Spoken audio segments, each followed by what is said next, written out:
since I have not been able to hear the interview, I personally am hoping you got to talk to him about Supergirl and Power Girl at all. Because I mentioned a couple times I'm a big fan of hers. The pre-crisis Supergirl is one of my earliest Supergirl memories, and I love that series, and that's Paul Kupperberg. And the first volume of Power Girl was actually Paul Kupperberg too. And everybody knows, as far as supers go, it's Supergirl and Power Girl are my favorites. So for my sake, I hope you talk to him a little bit. For this interview, we stayed mostly focused on the short story. We did reference his experience working on the books, but it was mostly just to allude to it. There is a reason why on the spinner rack behind me, Paul Kupperberg's Supergirl run is the trade paperback on the top. Yeah. But that is only because I was trying to be cool when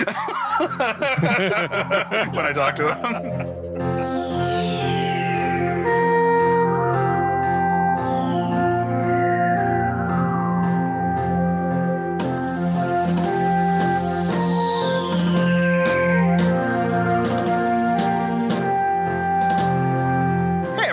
And welcome back to the Men of Steel podcast. I'm Case Aiken, and as always, I am joined by my co-host, Jmike Folson. Hello. Welcome back, everybody. It has been a while, man. Has it been that long? Yeah, I mean... Has it been that long? From a listener standpoint, there have been a lot of gaps in episode release. We actually banked a whole bunch right before I went on paternity leave with the expectation that they were going to go out. And some of them have, and some of them haven't. And the reason why some of them haven't is because of the SAG strike. And I don't know if anyone out there in the world thought about this, but it's easy to bank an episode about a movie. And we don't want to talk about movies on the show right now while the SAG strike is going on. So we are in full support of the Writers Guild, the Screen Actors Guild, anyone who wants to strike right now. Like, fuck yeah. Superman is a man of the people and pro-union. Mm-hmm. And that's why we're not talking about a movie today. That's why we're not talking about a TV show today. And you would think, okay, well, so they're going to talk about a comic book. No, we're not actually. We're talking about a prose short story. It is by a comic book writer. It's by Paul Kupperberg. We're talking about the story Reflected Glory. And for that conversation today, we are joined by Keith from We Have Issues and Jukebox Vertigo. Hello. Keith, it is so good to have you back on. I actually can't remember off the top of my head when the last time was, because podcast time is something. It's a lake. Death of Superman. Okay, yeah. Yeah. Yep. For World Without. Yep. Remind everyone at home what you do out there. I host We Have Issues, which is a weekly comic book review podcast. Currently running it solo as my beloved co-host is on hiatus. The benefit of which is the show is no longer 3 hours long. It's less than an hour now. Definitely Josue was the source of that. Anyways, you can find that, of course, We Have Issues. There are two We Have Issues. Mine's the good one. I also do Jukebox Vertigo, which is currently on hiatus. It's a music podcast, and it's currently in the process of restructuring and might relaunch soon. Might be relaunched by the time this comes out. We'll see. So I have a couple of the projects in mind, but most of the time I'm just reading, to be honest with you, because 40 plus comics a week takes up a lot of time, and I like to read for fun too. Yeah, so, yeah, it does. Which is why we decided right off the bat we weren't going to be a timely release on any comic books. That was not in the cards for this show. We just want to talk about the archetype of Superman and why it's kind of cool. And I wanted to bring this short story to the group today for a couple of reasons.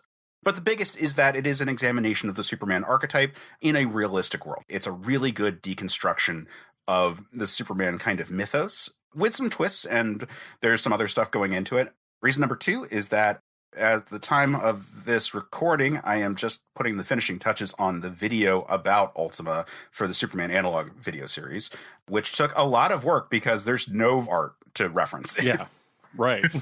So it wasn't just a video of my animated head talking, getting creative with having, AI generated like silhouetted Superman type poses and then imposing the text on it and doing stuff to try to make it look cool.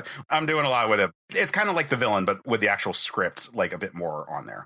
Right. And playing around with that. So trying to get creative with all that. And when I started working on the video, and it's been a while because I've just been slow because of a baby and having COVID for a stretch and all that, I actually connected with Paul Kupperberg online and got an interview with him about this short story. So at some point, we're going to drop that into this conversation. But I figured we'll start off kind of talking about the story so people who are not familiar with it have like a baseline for what's going into that. Then we'll drop into the interview, and then we'll come back and finish up the conversation. So this is a short story that I was introduced to, I want to say around 1999. It was a friend of mine from high school. It was Alan Kistler, who has been on the show a bunch of times, but he had mentioned this story to me, and I was like, oh, that sounds really cool. And then I was at a bookshop in Bethany Beach, Delaware, and I came across this anthology book called Superheroes. Now, the mythos of Case's comic book reading, this is that same bookshop where there was like a 50-cent rack that I picked up like a billion fucking issues. But also they had a sci-fi section that I was devouring as well. And I came across this book and it's like, oh, this is cool. I'm reading like 4 or 5 stories in. And all of a sudden I'm like, I know which one this is. Oh my God. I had heard about this like by that guy in high school. And this is summer break. This is so cool. So read it, really enjoyed it, and then have since been like, oh, this is a pretty cool anthology. And every now and then, like, for people who are comic book nerds, I've picked it up and sent them over to it. Keith, I bought you a copy and mailed it to you.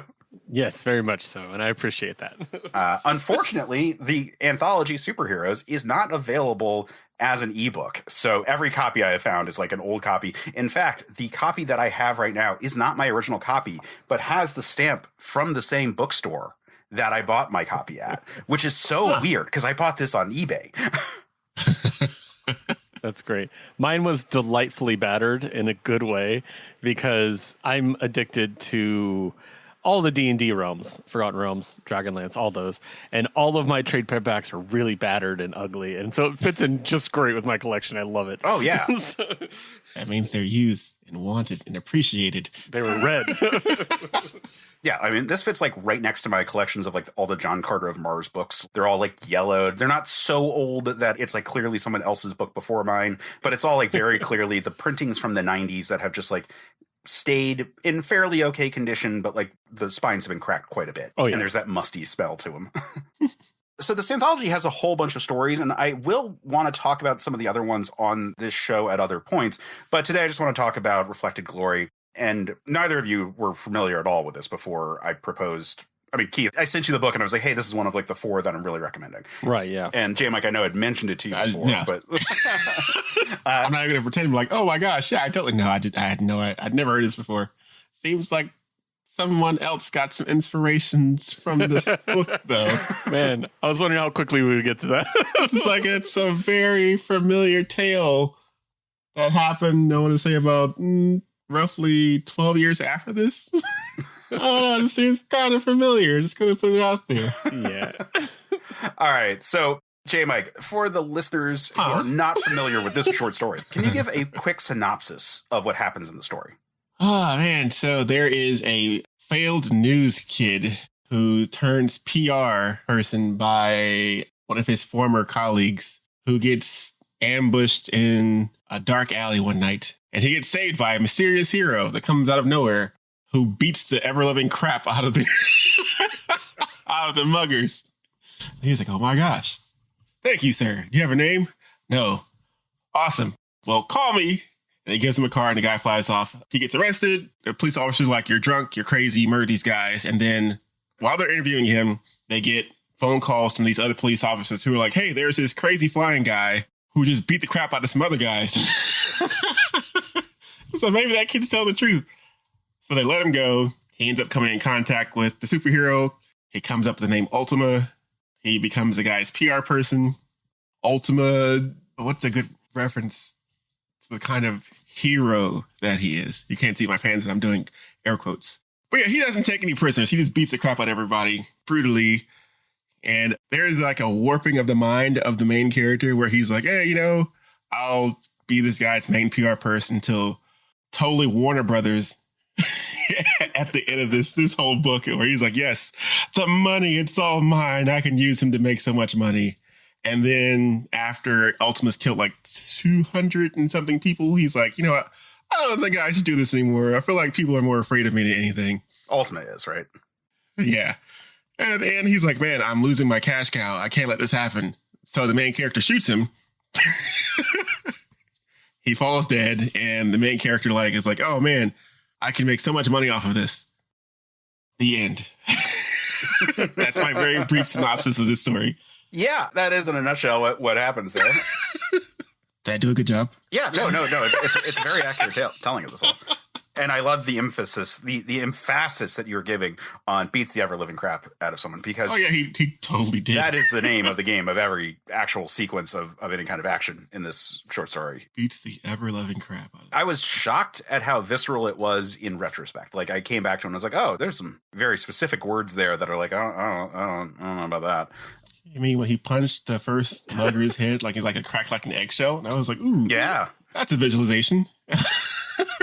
It's especially funny if you're a fan of Paul Kupperberg's and his other work, which I might talk about later. But yeah, I was like, oh man, he went all out on this one. So like, yeah. Yeah, it definitely felt like cutting loose on ways that you're not allowed to when you're the writer on the Bronze Age Superman and Supergirl books. Yeah, he definitely felt more Omni-Man than a lot of other heroes. I really liked it. I don't know if we're diving in yet about specifics or what, but there's a moment in the story where it all clicked for me, and I want to make sure to bring it up. Yeah. It's one of the things Jmike didn't touch on really, which is we keep cutting to a book interview that he's doing with Ultima throughout the story. Yeah. Mm-hmm. And he makes the point that all of his powers are mental based. It's all based on his thoughts. So he's not just naturally invulnerable. He has to be aware. There's a story he tells about the connection he has with his mother as a baby. Yeah. And that reveal was like, holy shit. Like, I was Did like, you kill your mom? for those who don't know, he's like, people are always jealous of my mother because she knew exactly what I wanted as a baby. We just had an intimate connection. He's like, I have latent psychic powers. So she tapped into that passively. And then it's like, oh, what do I think of my mom? Well, I don't remember her. She died of a brain aneurysm when I was 3. And I'm like, like my jaw just dropped open reading that. I was like, what? Yeah. Like, that was an amazing twist. It's such in a nutshell what is going on with this character, because he does not realize that he killed his mom. It's very clear that that's what's going on. And it's the same thing that sort of is going on with him for a while, where he does not understand that the innate harm that being a super being does to the world just by existing is one of the things that are being discussed. So for shocking reasons, I have always sort of focused on Ultima as sort of the character. Like, while Weiser is an interesting, somewhat unreliable narrator, I actually don't have any reason to believe that he ever lies to us per se, because he's fairly honest. Yeah, if this is the cleaned up version of him, what's the real version look like? Because he's pretty honest in all of his faults. Yeah, I mean, he like kind of comes off like as scummy New Yorkie as you could possibly imagine. Like, there's a bit of a Hans Bubby, there's a bit of a Wolf of Wall Street kind of like vibe for this character. He's a PR guy who is not a good person. They make that pretty clear early on. And he doesn't care. Like, he's very honest about it all. Like, the most he cleans up is when he talks about when he was a journalist and how he got washed out for like embellishing the truth by telling a good story. And it's like, Yeah. I mean, there's definitely more to that story, but like, aside from like a couple of spots like that, you're like, He does not share certain details that would look bad until they are necessary to the story. But man, he does not care. If these were memoirs that were being read, this is very much like the DS9 episode, The Pale Moonlight, where at the very end he like deletes the recording. Yes, 100%. He gave me very strong, I don't know if you guys are fans of the show, but Ari from Entourage. Yes. 100%. Especially the first 2 seasons. Because afterwards they start making him a real human being. But in the first 2 seasons, if you told me that Ari thought Vince Chase was going to ruin his reputation and he was going to kill him before he could, I would believe you. Yeah. So that was the vibe I got. In my head, he was Jeremy Piven.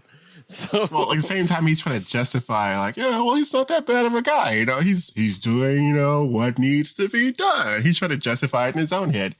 And it's kind of like when he sees, like, his old mentor, and she's like, you're an idiot. This guy's killing people. And this one, it kind of like clicks. And he's like, maybe it's not all about the money. And he's like, nah, it's all about the money for me. Yeah, no, he doesn't listen to her for a second. It's more just ominous for him. Yeah. So, minor spoiler for the conversation that I had with Paul, but one thing that was really interesting was that the impetus for the actual story was the Weiser character, was this unreliable PR person narrator. That character was apparently inspired by someone that Paul Kupperberg worked with and did not like, and used that as the inspiration for then everything kind of going off of that. Now, the way he explains it does not sound like it's Stan Lee, but also there's a part of me where like I can imagine Jack Kirby writing this about Stan Lee. Yeah, as soon as he said that, I started thinking of the DC crew at the time. I'm like, well, I know he likes Julie Shorts, so it wasn't him. And Julie actually comes up in the story for how this all comes together as part of the story, which is interesting. But that's an element of the nature of the story that just shows how like people will take different things from it. Like I really glommed on to Ultima as a character having these like effects based on his powers that he couldn't control by virtue of him just not having the finesse to not like hurt people when he tried to do good. And like this extension of the character going into this like Ubermensch kind of idea, destroying the common man just by existing.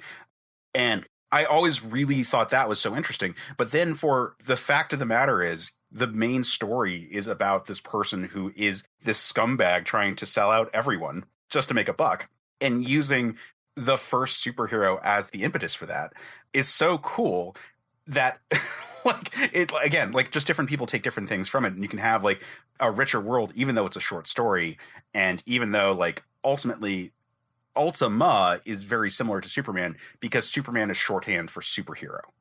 That's just interesting to me that's the one you went to. The evil Superman trope is so in right now. You know what I mean? So in a way, this is a very timely one to talk about.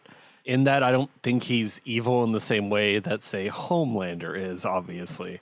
And you mentioned Omni-Man. I immediately compared him to Homelander because I really appreciate the subtlety of this story versus Homelander, where it's like, he has mommy issues. Did you know that? Did you know he has mommy issues? Here's a whole season about his mommy issues with his romantic interest. I'm like, Jesus Christ. But this was just one little scene, and that set up so much that I was like, oh, God. The implications were so much better than telling the story. So, yeah, the evil Superman trope right now is really, really great. And I really liked it being told the Jimmy Olsen view, if you will. It's not Jimmy, obviously. It's a much worse character. But thank you for saying that, because I think that comparison is also a really big part there. He is definitely set up at the start to be, he is Superman's pal, Jimmy Olsen. And in this case, it's Ultima's best friend. Jack Weiser. Yeah, Jack. Yeah. They actually make the point, he says right away, that's how people see him. Right. They think, oh, I'm his buddy. I'm his pal. I think he uses the word pal, Superman's pal, you know? And he's like, yeah, it's not really what it's like at all. As opposed to Jimmy, he's a failed newsman. Right. I really like that, too, because it's not just the evil Superman, it's the evil Jimmy, too, which is really interesting.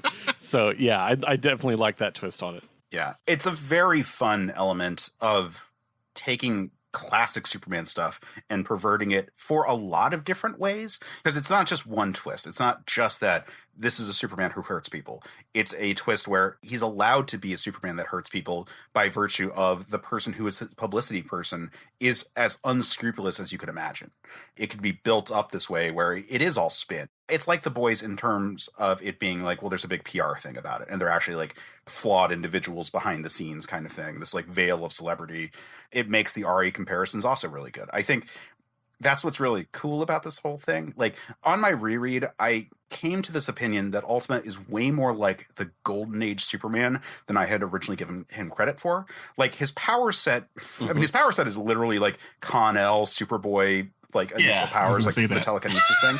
And there's so many comparisons to be made to Superman characters of that period. We've got Gladiator, we've got Miracle Man, Con-El, but like there's all these characters who have psionic abilities. Even Superman in the Man of Steel mini, they really hit home that he has psionic abilities. Like he notes that it's lighter to pick up something when he's flying than when he's on the ground because his own power of flight is lifting up everything.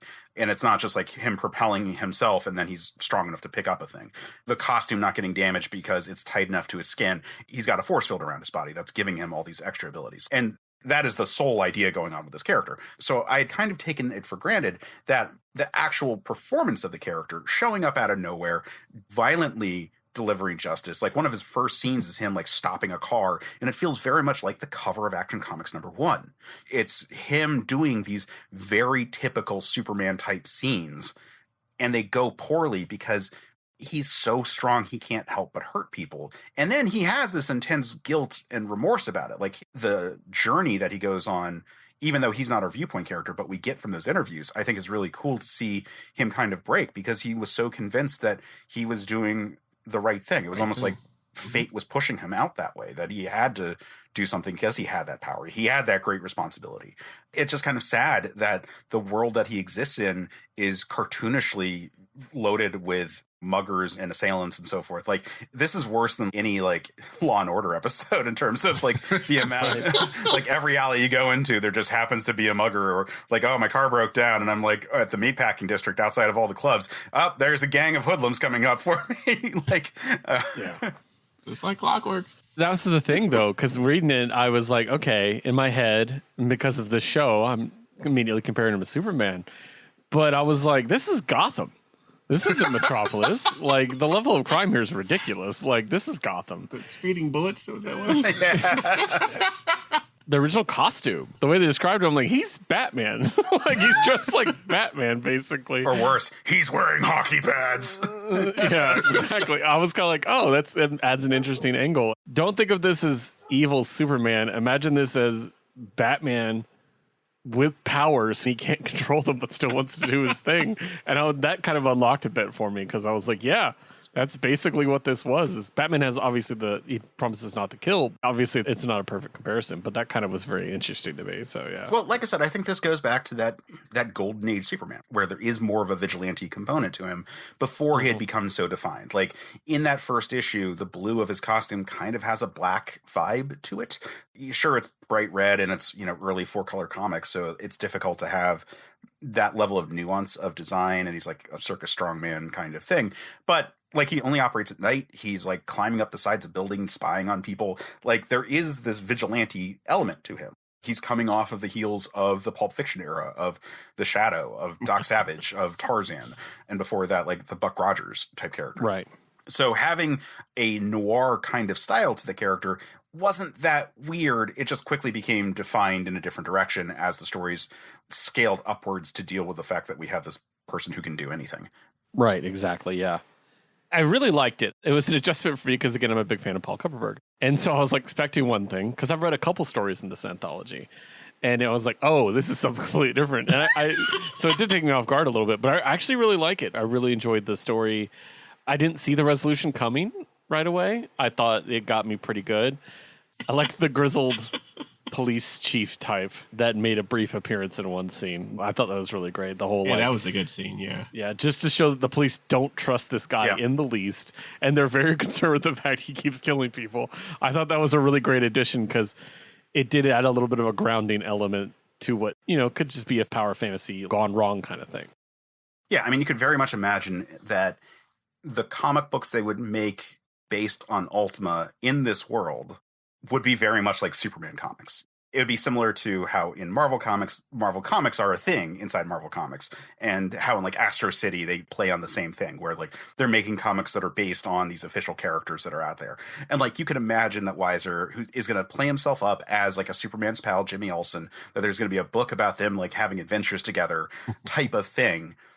And then you like cut to the real world. And that's the other part that I think is really fun looking at this, which is that this is 1995 when this was published, right in the thick of like the deconstructionist movement.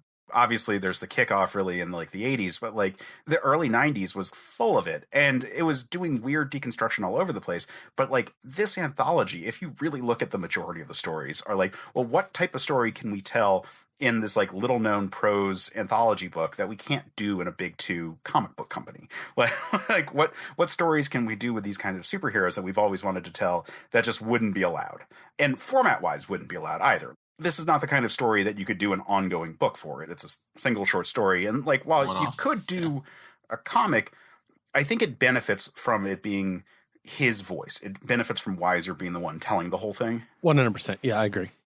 Last time I was here, we talked about a Superman story just told from Jimmy Olsen's point of view. And I think you actually pitched that. I remember that now. Oh, yeah. Yeah, and that's what this is. And I really like that. I like the idea of Superman not being in the superhero's head is really interesting and opens up a lot of possibilities.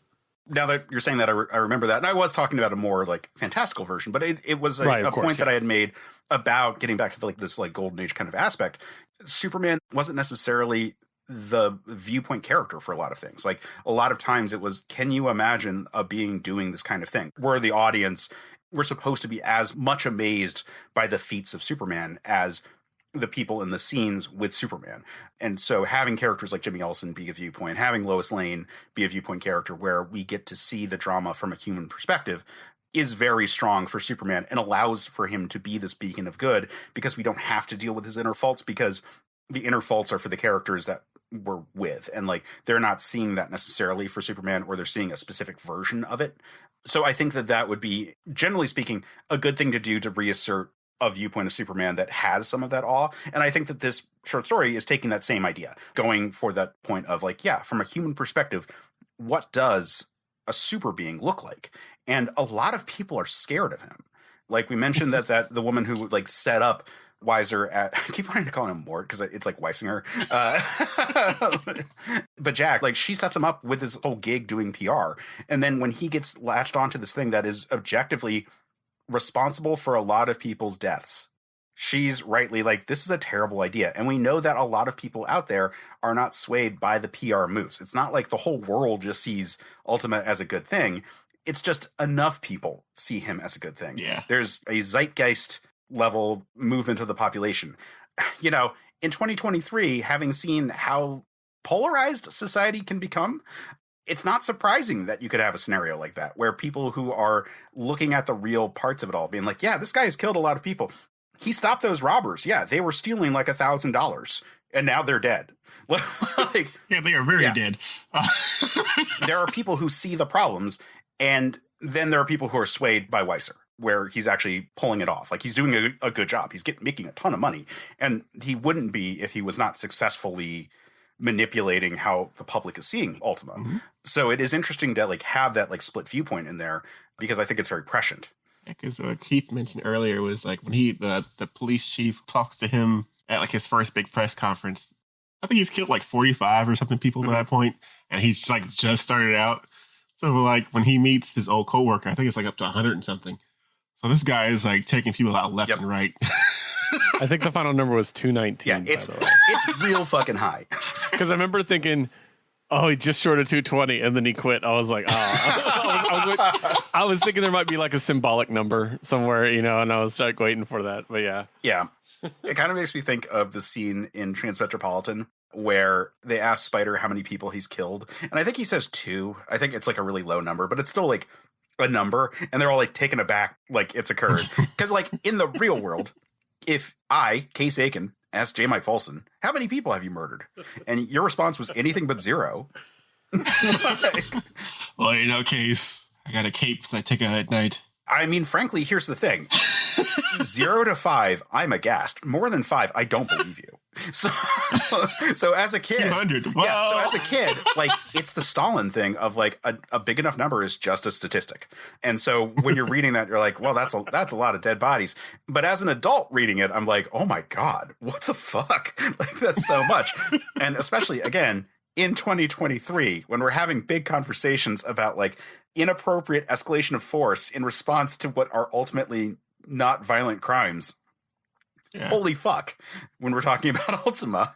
And then you get into the fact that the world that he's in is just like this cartoonishly villainous world where everyone out there is trying to mug everyone. And like, well, I guess, but at the same hand, maybe it's not. Maybe that's just what Weiser is telling us. Yeah, they're literally villains on every street corner. I mean, my parents thought that when I lived in New York that I was going to get mugged every single night. Every time I was like, oh yeah, no, I'm going to take the subway. It's 7:00. So I'm leaving work. Like, what do you expect? Oh my gosh, be careful. Well, exactly. Like this perception of like, oh, the city, it's so scary. You can sell that to the general populace, but you can't sell that to the people living there. And I think maybe that's also kind of in play there, where it's like, yeah, you can set up New York as being this big, scary city. Look, the Warriors are out there. Come out and play. But that's because like a lot of the country was sold that like New York is this big, scary city. Spooky. It needs a superhero to clean things up. Like it doesn't work when you're actually there and you're like, wait, no, this is a person who's just murdered 219 people. But he's the good guy. He's one of the good guys. He's cleaning up the streets. He's not afraid to do the things that people need to do. I love the abruptness of his decisions because he's like, stop. And they're like, no. He's like, all right, well, you gave up your lives. And I was just like, what? There's no middle ground, bro. Like, I was like, wow. Okay. Yeah. And like, Jesus. Yeah. And I mean, because that then requires us to be like, well, maybe he is just kind of giving in to the violent tendencies of the soul. Like when he talks about it in his like flashback to being in like college, them getting mugged-ish by someone who like may have wanted to rape-ish his girlfriend. And he was just like, I just let go and I like beat the guy real bad. And he has this cathartic element to it. It is this release of his superhuman power that he feels good about. It is power through violence, which there's definitely an interesting conversation that I don't think that this piece is really big enough to be going into about like having that power of action and having it being expressed through a violent means. There is a good scene in his like first night of heroics where he like saves some people from a burning building. And that's the moment where he's got like cheers from people and it feels like, oh, hey, this is the thing. And it's like, yeah, do that. Do that. Just that. Just like every time there's a disaster. Fuck yeah. Go right there. Car fell off the bridge and the people are in the water drowning. Fly out down and save them. Absolutely. If you just did that, you would be exclusively saving lives in a good way and not having to put yourself even in the situation where you have to determine if the action that you're taking is a necessary level of force given the consequences of inaction. That would cut down at least 65 lives. God, taking themselves away from those situations. Imagine if like the 219 is like the net, like it's not even like the gross amount of deaths. It's just like if you factor in all the people he pulled out of burning buildings and stuff. Like, yeah, like he's like, I subtracted those. It's okay. This week I saved 70 people, but I killed 300. So like, just get with the bad here. What's the value of a life, really? I did like the flashback to his college years. And the way he tells it is obviously, you know, it's what's going to be in the book, essentially. So it moves on quickly. And it's just kind of like, yeah, I unloaded on him. And she just thought I had the adrenaline going. I was like, that girl's damaged. Wherever that girl is right now, she is not okay. She probably just watched him thrash these guys and beat them to death. And then they just walked away. He didn't say, and then I called the cops. Right. Like, I was like, they just left too. Wait a minute. Like, I was like, so technically he's killed 221 people at least. Right. So, anyone who needs to find out the identity of Ultima, just look up the Zeta Theta Pi massacre of 1975. Because he only started counting after he started doing like the hero stuff. We don't know how many this has gone on before. I'm sure he's not counting his mother, so. Right, exactly. Yeah, that one. That was a big one. Man, like I said, it's so interesting looking at this thing because he exists in a world where it is presented to us as frankly a necessity that there was someone like Ultima out there because there is just crime fucking everywhere. Or maybe it's not. And maybe it's all kind of being warped by Weiser. And again, this could be the cleaned up version of his story where it's just like, yeah, no, I murdered a superhero. But at the same time, he killed a lot of people too. A lot of people. Like a lot. I almost imagine it as, so he's interviewing Ultima, right? And the idea is he's writing a book about Ultima. But in the end, I'm like, is this actually his book? Because the way he's telling people the story, it's presented as a narrative. He's presenting, and I'm like, is this like his biography? Like later on, like he's like, how I killed the superhero and made money off of him, you know? And I was kind of like, oh, that's an interesting twist, actually. Now that I think about it, that was just something. It could be like the recent like interviews with like Quincy Jones, where he like came out talking about like when they got like a session museum to cover Ringo and stuff like that. Yeah. It would be really funny if this is like 85-year-old version of Jack, like doesn't give a shit anymore. Like, yeah, I murdered a superhero. That got my business started off the ground, like the foundation for superheroes. Maybe it is Stanley. Jesus. Hey, so Kupperberg did work with Jack Kirby. Yeah. So I'm just throwing that out there. Or Mort Weisinger. But the name is too on the nose. Right. No, I don't honestly think it's any of those. I think it is a younger contemporary. On that note, we have alluded to this interview a bunch of times. Why don't we just like cut to that interview so you at least know what I'm talking about? Even though I am a hack and I didn't let Jmike or Keith listen to this beforehand. Because that would have been great. So I am joined here with the esteemed Paul Kupperberg, writer of Reflected Glory and also just a legend in the space of comic book writing. Paul, thank you for coming on the show. My pleasure. I don't get asked to talk about my prose often, so this is good. I like that. As listeners joining us here will know from the beginning of the episode, the story Reflected Glory has always been one of my really favorite prose works about superhero fiction. Oh, thank you. The book Superheroes was in like the mythology of Case Aiken comic book fandom. Finding this book was a big part of me branching out beyond just like, oh, I like comic books because they are fun images and cool stories, and really sort of exploring from a deconstructionist lens a lot of the things you can do with superhero formatting. Right. And it was really exciting because Reflected Glory was a story that I had been told about independently. And then I came across this book when I was about 2 pages in. I was like, oh, it's that story. So questions for you to start. Just give a little background about how you got into comics and specifically superhero fiction. And then where does that take you in terms of like getting into writing this entry in the anthology? Well, I've been a comic book reader and fan my entire life. I literally don't remember a time in my life when comic books weren't around. That was always there. I read them all through the 60s. I made friends with some other kids who were also comic book fans, and we started doing fanzines in the early 70s. That led to both of us getting into comics. Paul Levitz, who I think he was working in the mailroom at DC for a while. I don't remember the details. But no, Paul, went on to become executive editor and publisher and president of the company. And I never had a head for business. So I became a writer and worked in editorial. So, comics are in my blood. They have been just something I've been doing my entire life. It's so exciting to see people who have these passions and actually being able to follow through and make a living out of it. But the prose stuff, 1966, I think it was Captain America and the Great Gold Steel by Ted White, which was a Captain America novel that came out. Marvel was still relatively new, and they published 2 novels. One was The Avengers versus the Earthwrecker, written by Otto Binder, which was a terrible book. The other was Ted White's The Great Captain America and the Great Gold Steel, which is a really good book. I had been reading comics, actually reading comics for 4 or 5 years at that point when I read these things. And it was like, this is bigger than comic books. This is bigger than the Batman TV show. This is the first time you ever get into the heads of the characters. Not just thought balloons, which are, but when you have that omniscient narrator, that third person narration going on, it's just like, that's what's going on in their heads. Not just, I can't explain it, but it just brought these characters to life. The next best example of that kind of thing was in the late 70s when there was the Marvel novel series. Pocket books published. There were supposed to be 12, but they only did 11. No, they did 11. The 12th one was Silver Surfer. And at the last minute, it was deemed that only Stan was allowed to write the Silver Surfer.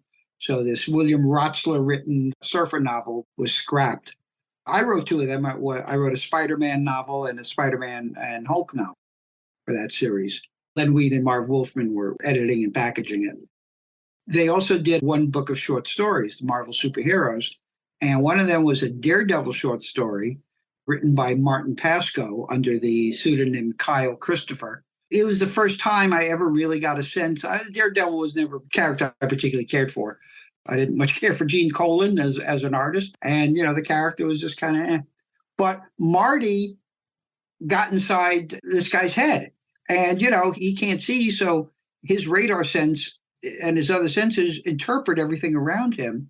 Marty showed that. Marty had that thinking in the story.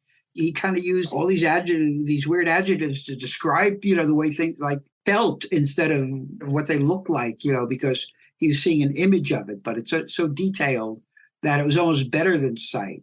Marty was a great writer, but that was just kind of a holy crap. You can do things with superhero prose, which in my 2 novels, I hadn't gotten anywhere close to.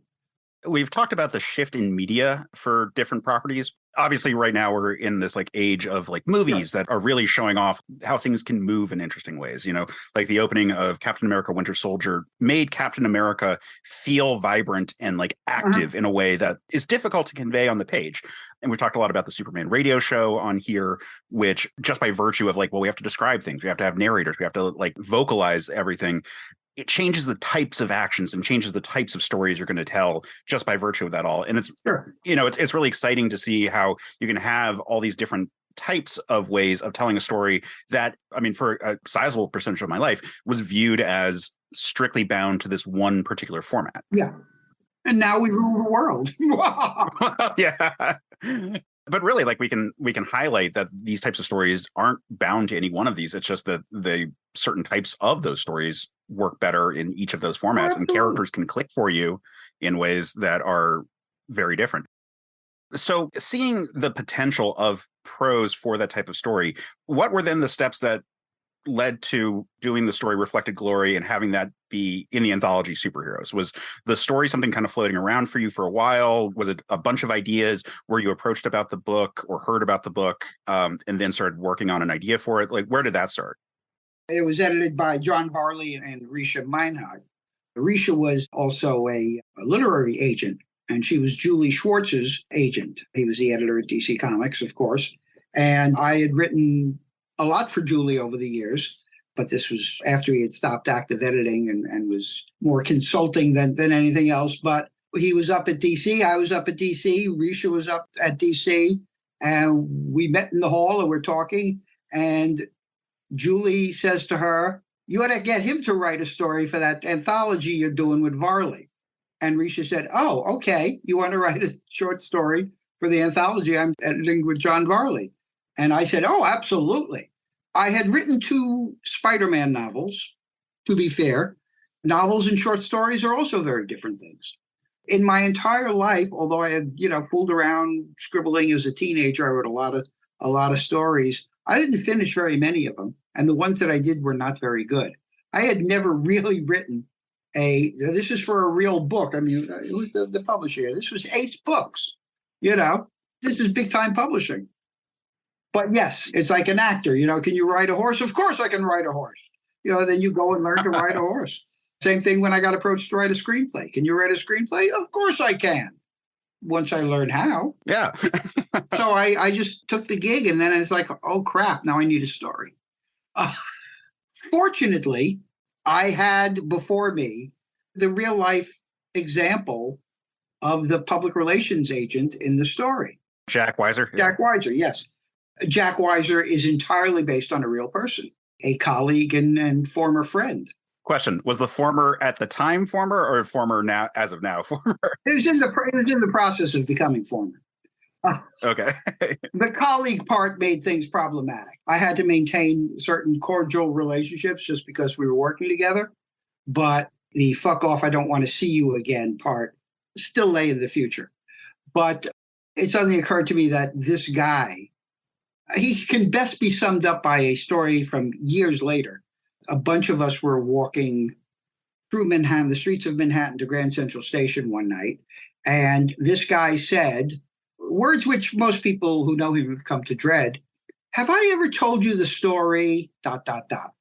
And one of the other guys piped up without hesitation and went, "Oh, is this the one where you're the hero?"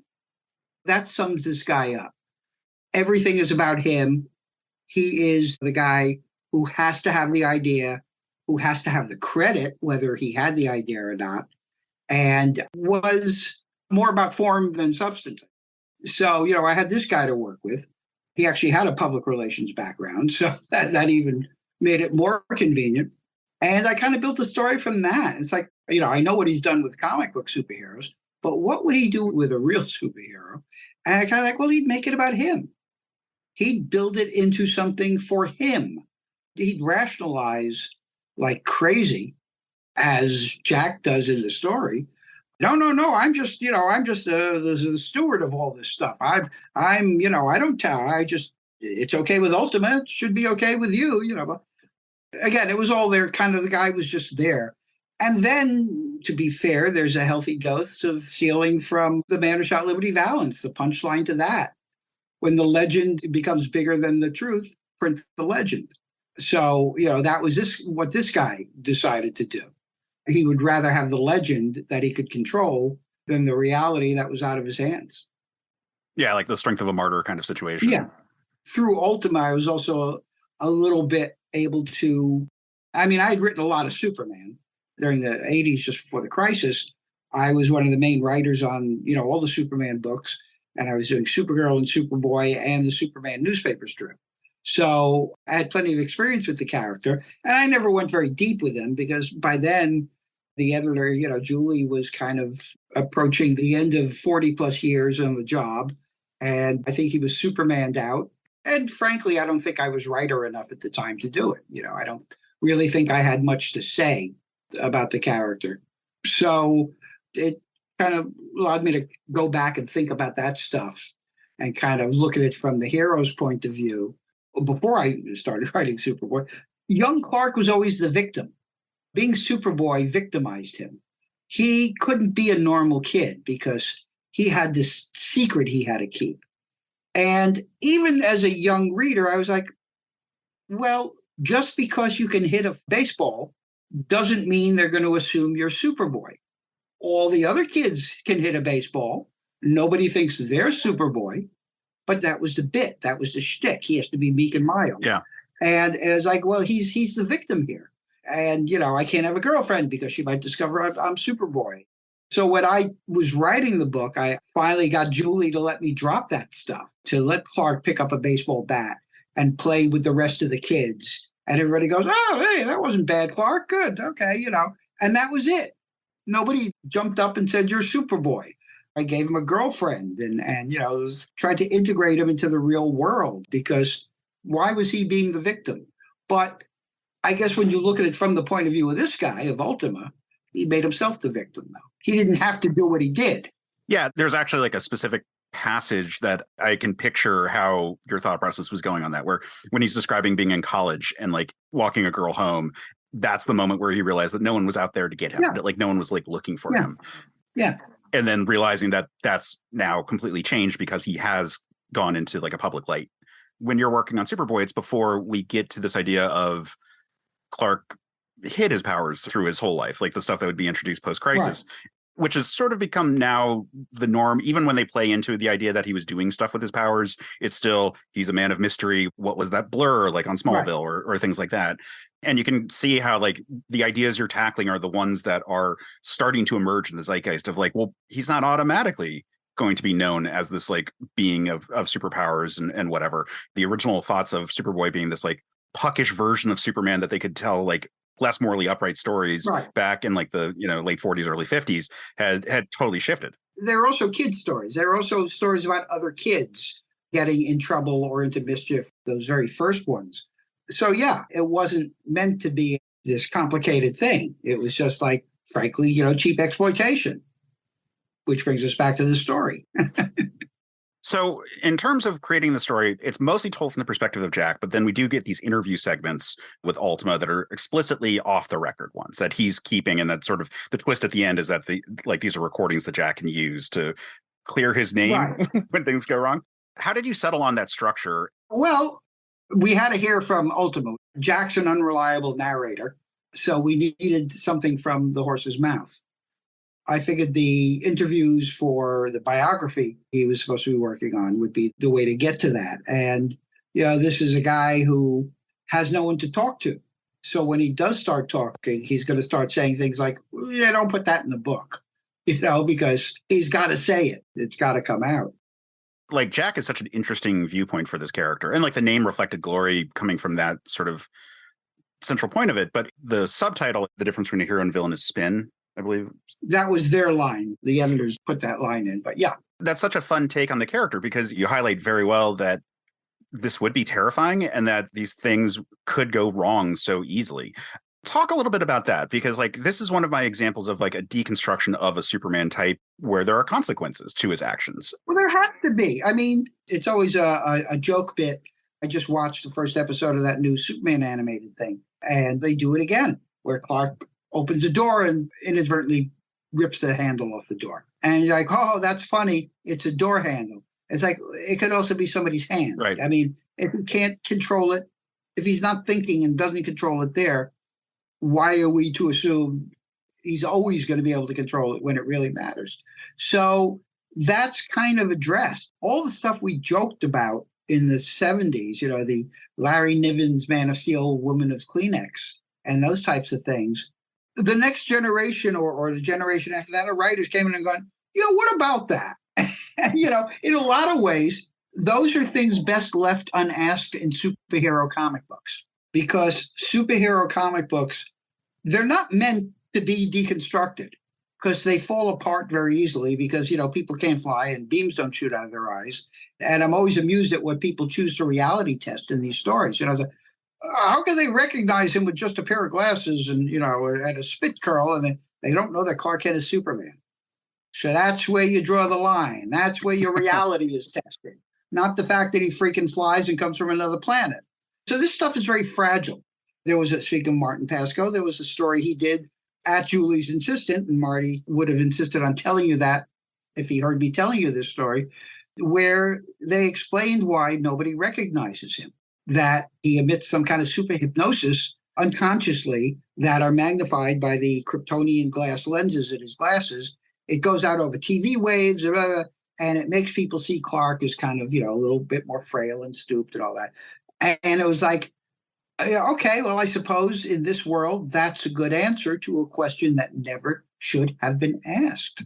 You've accepted it for the last 40 plus years.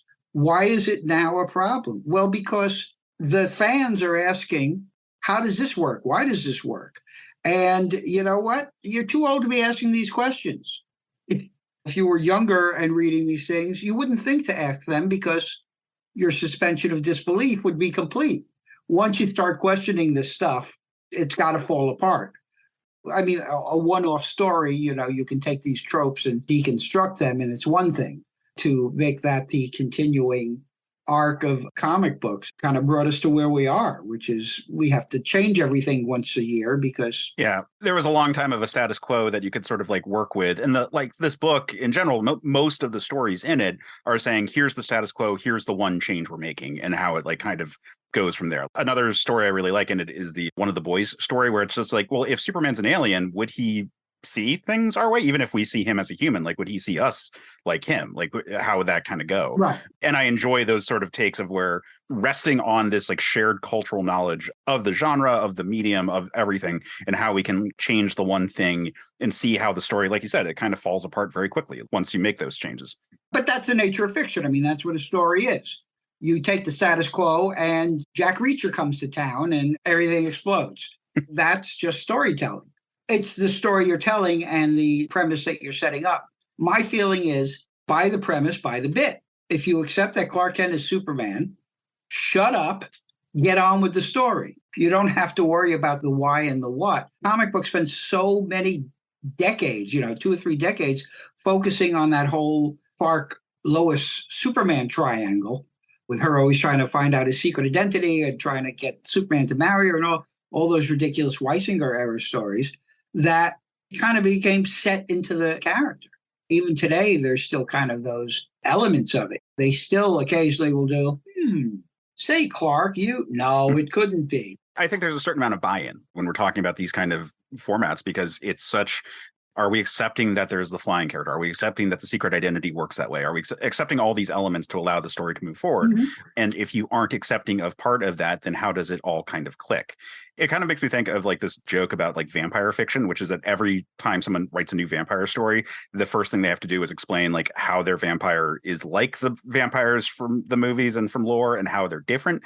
And everything that's different is oh, that's just from the movies. We don't care about garlic, or whatever thing they decide is we don't care about whatever's inconvenient for my story. Right, exactly. Right. And it's not that any and they'll argue well, this makes sense, but this part doesn't. But honestly, none of it makes sense. So why where is your cutoff on the bullshit side?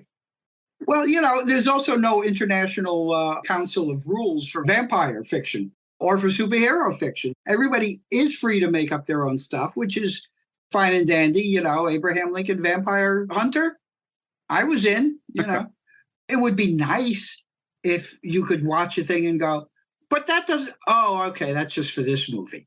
If you kind of knew the rules going in, but figure it out. I guess there's a learning curve in any new thing you're watching. On that note, I want to talk a little bit about Ultima specifically. Obviously, the character is a Superman type character. He flies invulnerable, super strength, and is in the same way as like the Golden Age take on the character, showing up and kind of just throwing cars around and this very active, aggressive kind of like symbol of justice that's in there. A little bit of a bully. I would imagine that since the point is to do a story about a publicist and his reaction to a real superhero, well, Superman's the first traditional superhero from that perspective. So like you were taking it from there.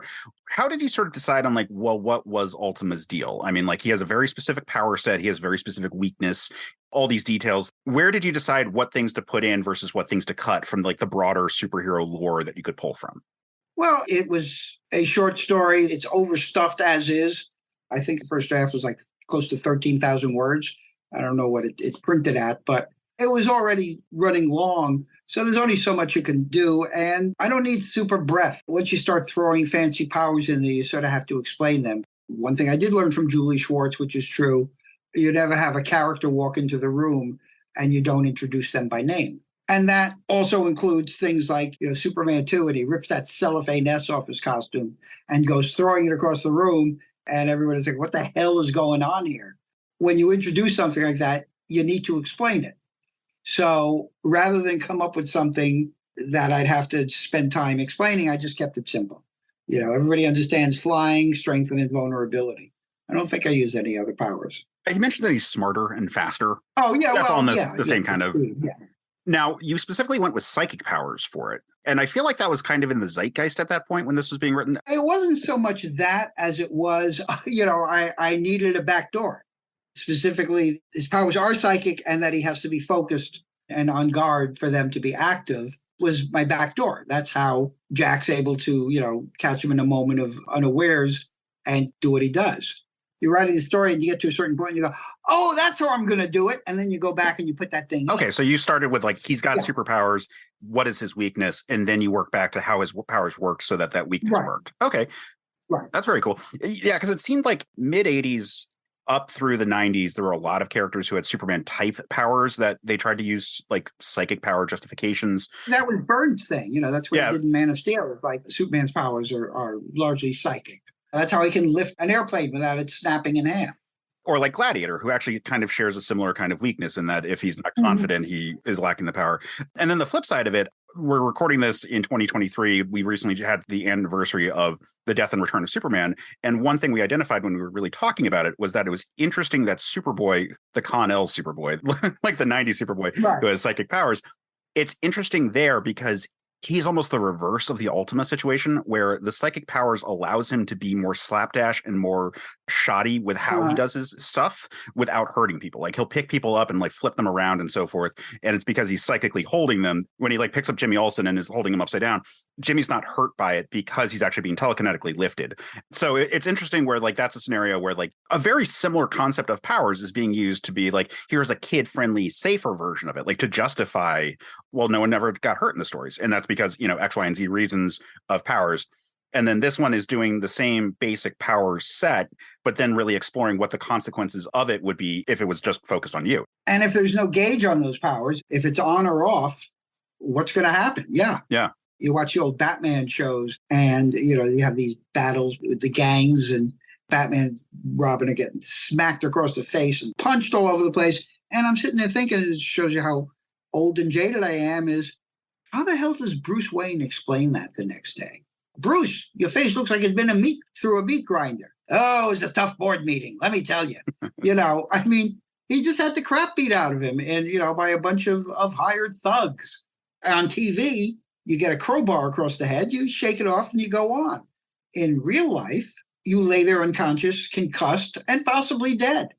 So I can't look at these things like that anymore. After Crisis, I started writing less superheroes and more grounded characters like Vigilante and Checkmate. I was much happier doing that stuff than I was superheroes. I had written a lot of superheroes, and I'm glad I did. I love this stuff, and I got it out of my system. But, it was much easier to write these guys when you don't have to explain those heat beams coming out of his eyes, and where the stories can be more grounded and more based on emotion than the physical activity. I'm currently conducting interviews with creators for my next book and talking about creativity and things like that. And One guy, guy's been working for the last 10 years or so, said, I envy what you guys used to do. You could do these stories where people could sit around and have quiet moments. But now you do that, and the editor goes, no, get to the action. Let's, stop this. We don't want this character stuff.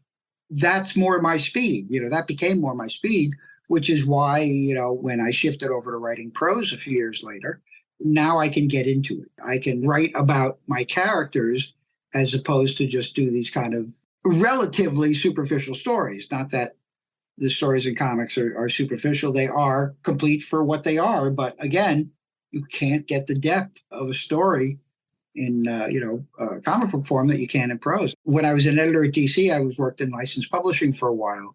And one of the things I edited was a trilogy of Green Lantern novels, plotted by Christopher Priest, and then he wrote the third book. And I had to pursue him to the ends of the earth to get him to write the goddamn novel. He just kept pushing back and resisting and resisting. And finally it was like, all right, the deadline is here. So he finally sat down and did it. Now he curses me because that's what he wants to do now. He doesn't want to write comic books anymore. He wants to write novels because you can actually sit down and write, There's no continuity hanging over you. When he wrote the Green Lantern thing, he said, I didn't have to ask anybody for any, I just had to ask Paul, is it okay for Superman to have a dog? Yes, it's fine. This is its own continuity. It doesn't matter what you do. Have fun.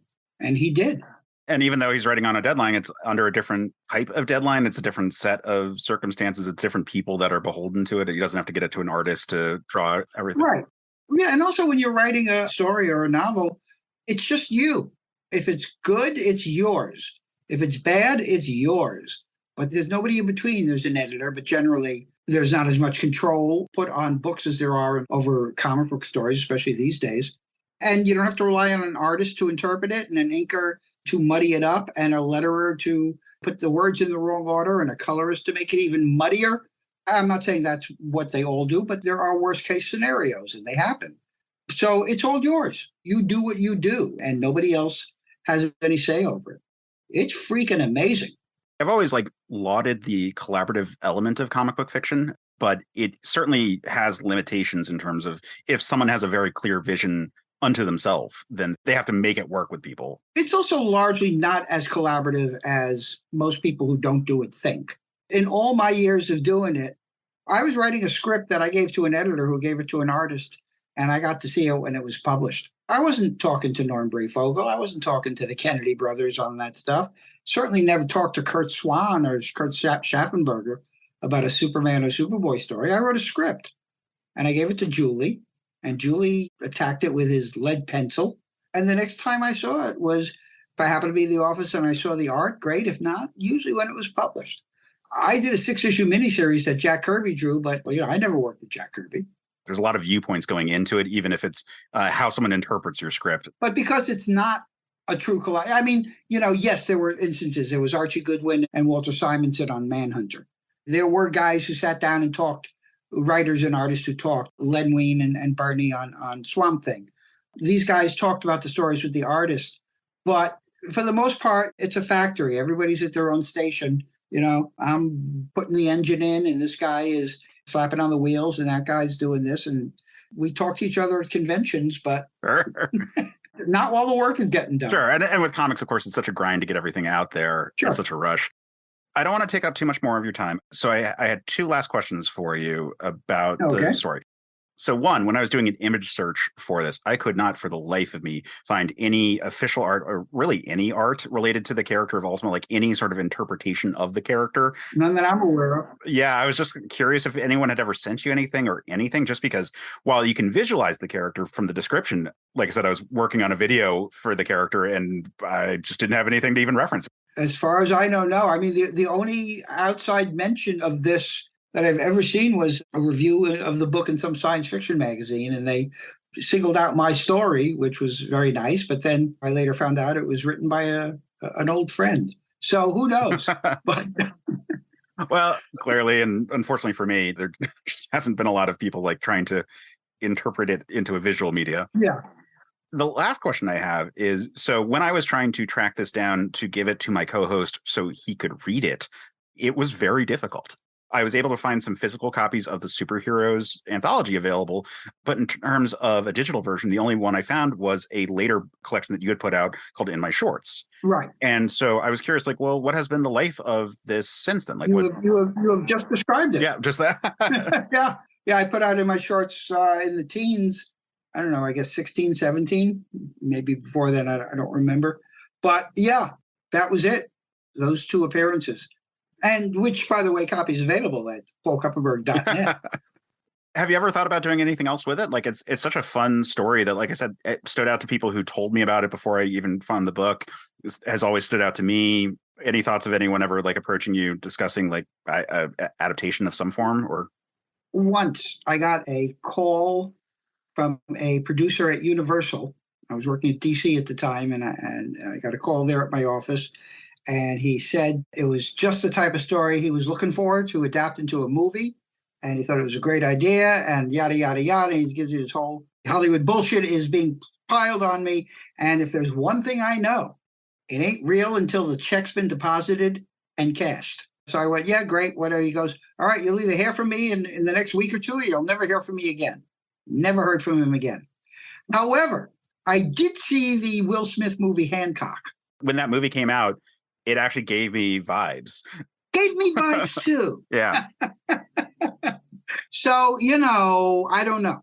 I did call an IP attorney, and he said, yeah, probably stole the idea from you, but you'll never be able to prove it. So, yeah, save your time. If it makes you feel any better, like, the movie is not particularly well loved. It's not a particularly good movie. I see it, and I just want to slap Will Smith. No, I kid. I kid about slapping Will Smith, about slapping anybody. I don't believe in violence. I just write about it. In graphic detail in this short story. My ex-wife, I wrote a short story called Food for the Beast, which was a horror story about a writer who cleaned up his life and doesn't feel he can write as well as he used to. And an old friend comes back and convinces him to turn to the dark side to regain his writing mojo. And he goes off on this tear and kills a shrink and his wife and all that. And my ex-wife read it, and she's like, now I'm afraid of you. And I went, no, that's just in here. It's very dark and creaky in here, and your feet stick to the floor, but I don't act out on it. I get to write about it. These are the dark places of my soul, but don't worry about it. They never escape. Yeah, they don't come out. Yeah. They except when I'm sleeping, and those are the screams you hear.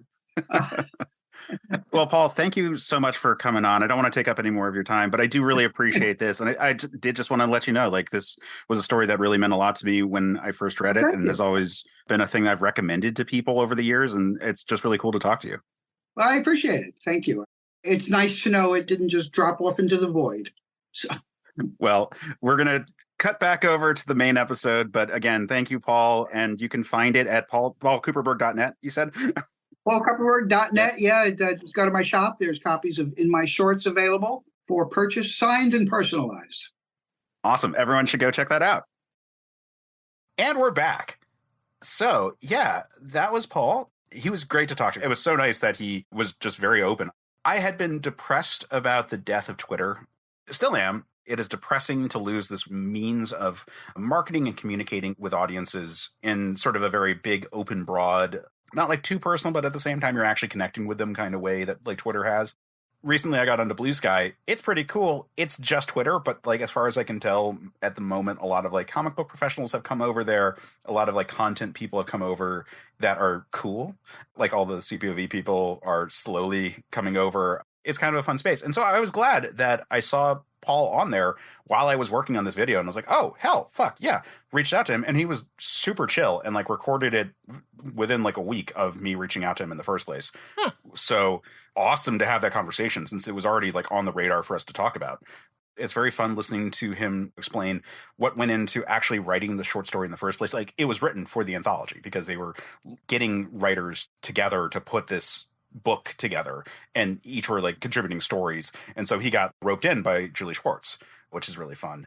And so he got involved, wrote the story, kind of venting about a dude he just didn't like at work, which I think is really funny, and did this like really fun deconstructionist work, which I could make comparisons. The big ones I make beyond like the more modern, like bad Superman stuff is Miracle Man.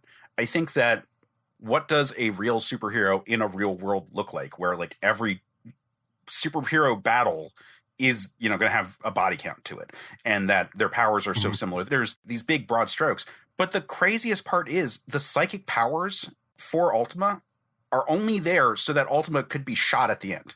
Well, it did kind of say he had to be like paying attention, Right. didn't he? But that's so he had the weakness to bullets. Yeah, they had to give him weakness to be able to take him out. Yeah. I like the comparison to Miracle Man. I think that's a great comparison. Obviously, I'm currently reading the re-release. No, they call remasters, actually, of the Neil Gaiman run that Marvel's putting out. And it's something I haven't read in a very long time, so it's really interesting to go back through it. And it is kind of like, what if Ultima didn't quit? Like, what if he just kept going? And I was like, yeah, that's kind of what this is now I think about it. I mean, you could very much read this as like Kid Miracle Man's like first days after the bomb while everyone else is like gone. It feels like, oh yeah, World of Cardboard, everyone you touch, you just like tear right through just by virtue of the fact that you're the way you are. Yeah, definitely. Also really fascinating because he brings it up in the interview. He also brings it up in the essay at the start of the In My Shorts version. He has an axe to grind with Hancock. Like What? What are you talking about? What are you talking about, Case? Oh my gosh. And it's funny because when the movie was announced, I got the same vibes. Then I watched the movie, and for those who've seen Hancock, and at some point we'll talk about that on this show, the whole prospect of like a Superman who needs a PR guy kind of dies like halfway in the movie and like doesn't ever really come back. Halfway. Halfway, yeah. Yeah. Directly halfway. And starts like a little bit earlier in terms of like, well, it's like he's like a hobo version of Superman. Yeah, like there's definitely comparisons to be made with it all, but like it's also like more farcical. So like it's there. I can certainly see it. I could certainly imagine someone taking that story and like ripping it or making a screenplay and not giving him any credit and making it just different enough. And then grabbing the other half of a different screenplay and mixing up the pages so that, you know, no AI bot could like say like, oh, hey, is this a hack job? Oh, no, it's the second thing's about gods. It's straight up Hawkman and Hawkgirl, the reincarnated version of it.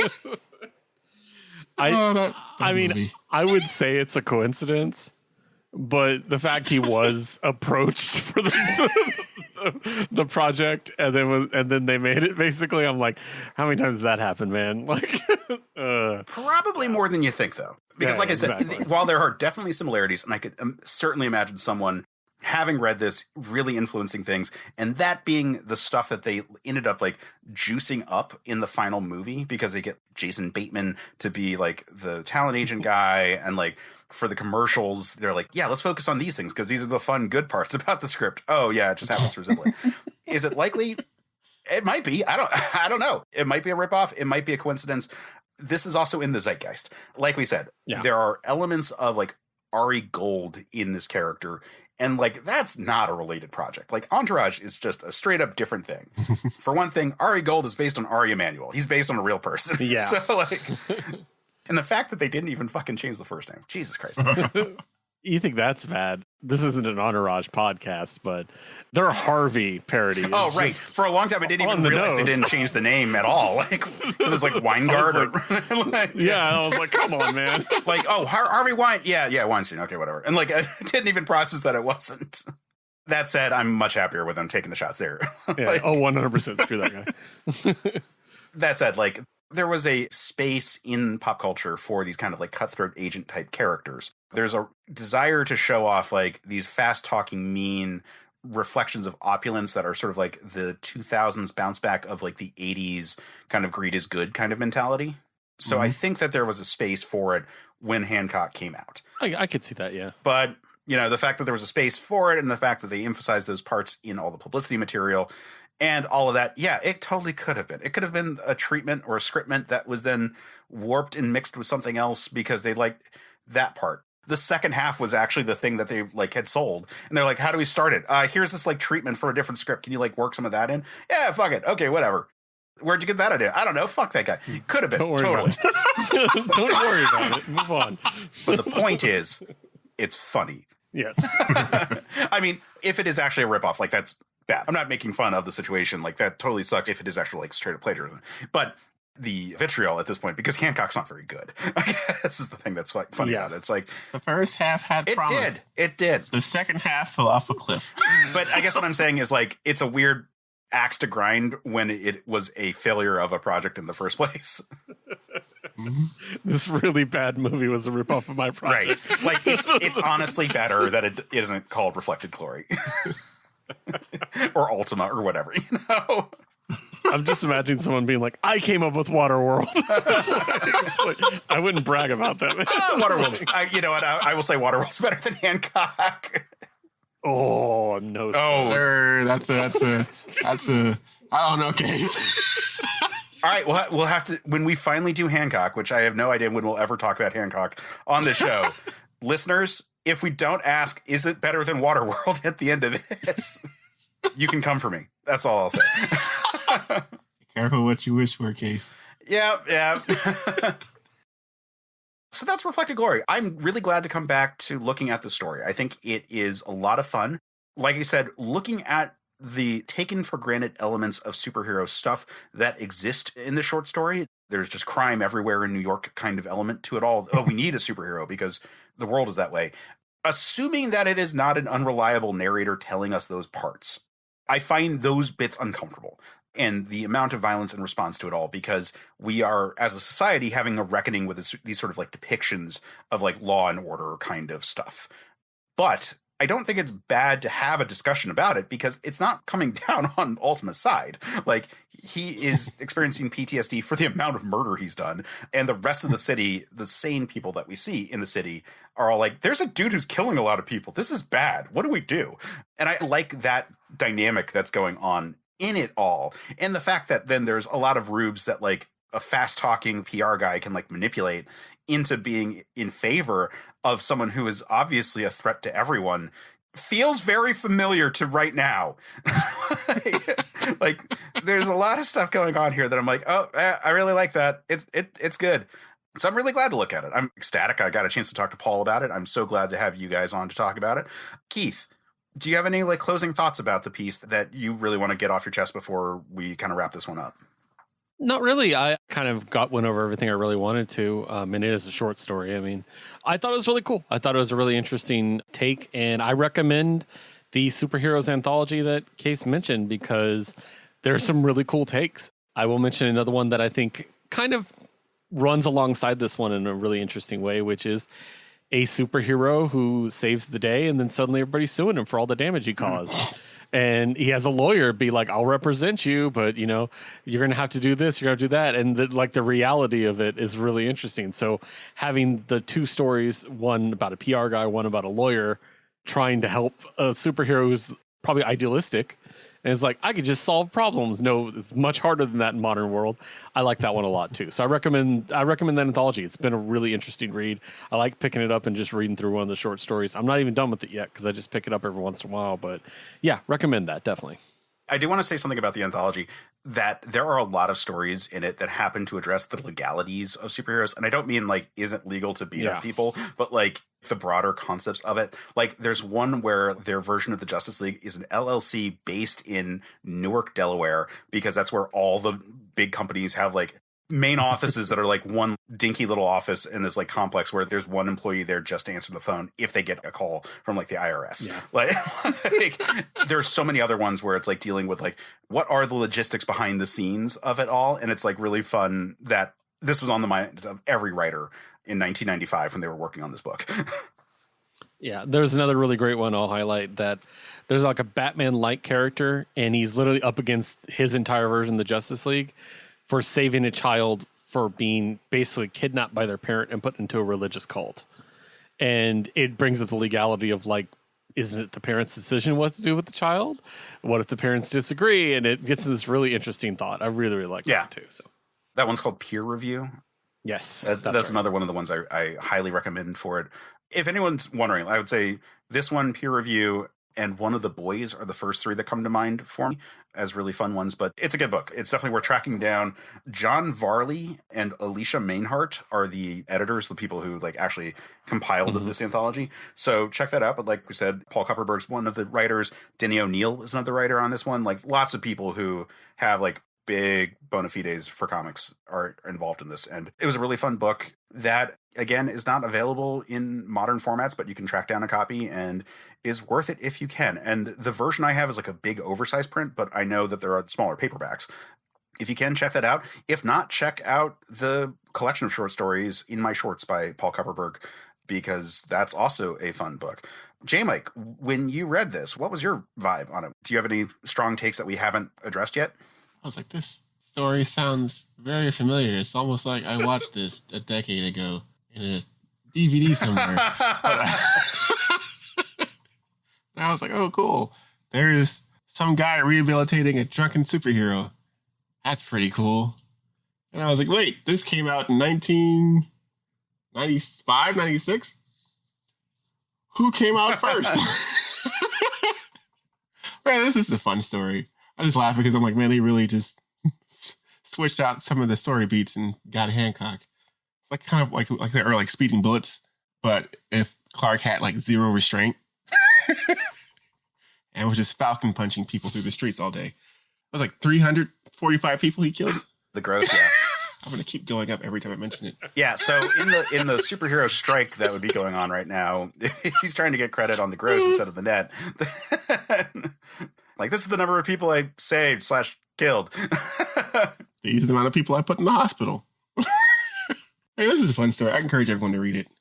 It's a really good little what if. What if Batman had superpowers? No, what if Damian had superpowers? It's more like it. There you go. Bam. That's actually really accurate. Well, but he's not trained though. So like it's the thuggish component. It's like if Frank Castle got superpowers but didn't lose his wife. So it was just like the PTSD of war or something driving him. Like it kind of feels like a Daredevil, but instead of blind, it's invulnerable. And minus 80% Catholic. We don't know. He might have a shitload of Catholic guilt out there. Like, that's true. This story resonated to me when I was a young boy at a Jesuit high school. So anyway, so thank you both for coming for this. Thank you way out there to Paul Kupperberg for being awesome and being interviewed for this. It was a ton of fun talking to an absolute legend in the comic book industry.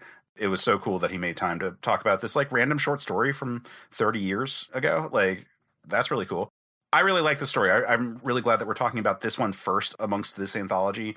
It's not the first prose work that we've talked about on the show, but we're going to talk about more of these because I've got more videos coming on characters from this anthology that will inevitably inspire me to be like, hey, I have to reread this anyway. Do you want to do a full episode about it? Sure. Yeah. Because that's how the show works. It's like, what do we feel like talking about? Yeah. All right, cool.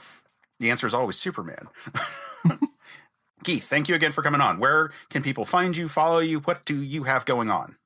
All right. So the best place to find me still is Twitter, unfortunately, for now. You can find me at WHI Podcast Keith on there. My show, We Have Issues, is at WHI Podcast. That's the better one to follow because you do get an announcement whenever a new episode comes out. We get timestamps for each publisher. We get a link to the episode and a list of every issue that we review. You can also follow my co-host Josue, and the more followers he gets, maybe he'll come back quicker. And that's Josue Reads Josue on Twitter. And our producer Liz at WHI Podcast Liz. Our other show is Jukebox Vertigo. That's at Jukebox Vertigo, also on Twitter. Make sure to follow Josue at Josue Plays Josue on Twitch because that is linked to our Jukebox stuff. Other than that, I don't think I have a lot coming out other than my normal stuff. A lot in the works, just reading a lot. And new D&D campaign. You know how that eats up your time, so. And Jmike, it's been a minute, but what have you got going on? Where can people find you and follow you? So I didn't even need to recognize that app. I don't even know how to say it anymore because I'm like, it's going to burn down any day now.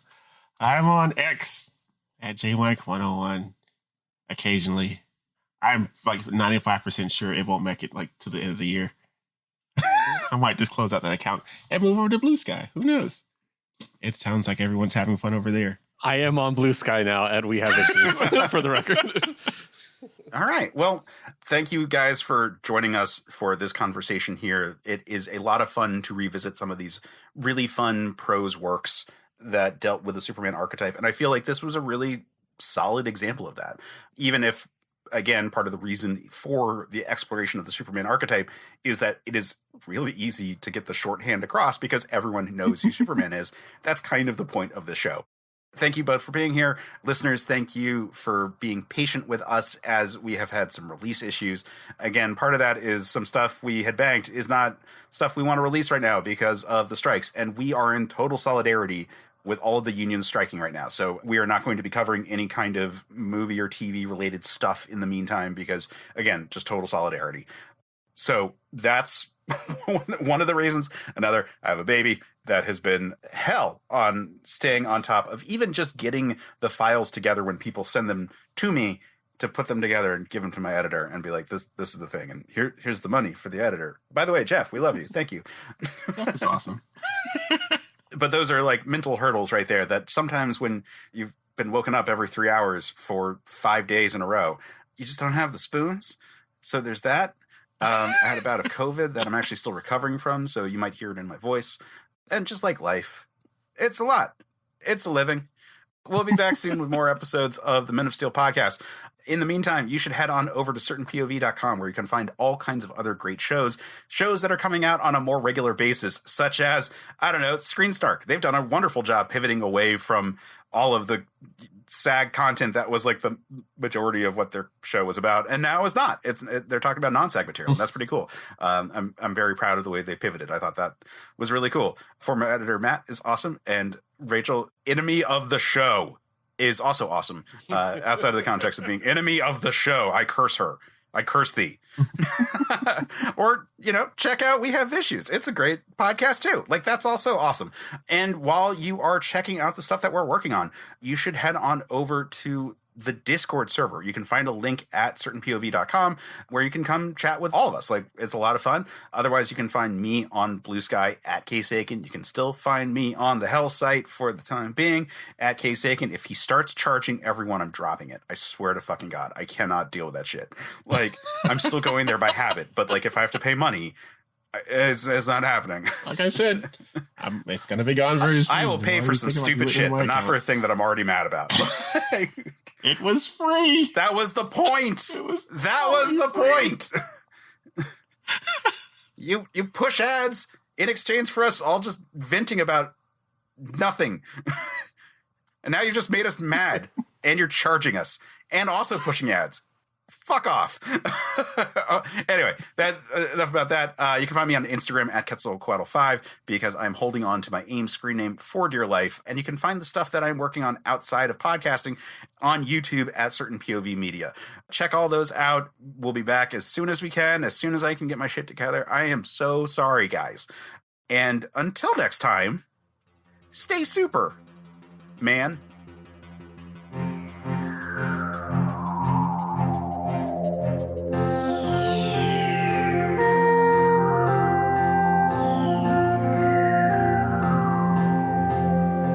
Men of Steel is a Certain POV production. Our hosts are Jmike Folsom and Case Aiken. The show is scored and edited by Geoff Moonen. And our logo and episode art is by Case Aiken. Woo! So, I have a question. Have you ever wanted to get into comics but you just didn't know where to start? Well, welcome to Comics Quest. I'm JD Martin, and every week I sit down with a guest to talk a comic that I think anybody can pick up and start their comics reading journey. We take a look at psychedelic sci-fi, fantastical action, heart-wrenching love stories, and of course, superheroes. So check us out at certainpov.com or wherever you listen to your podcasts. CPOV. CertainPOV.com.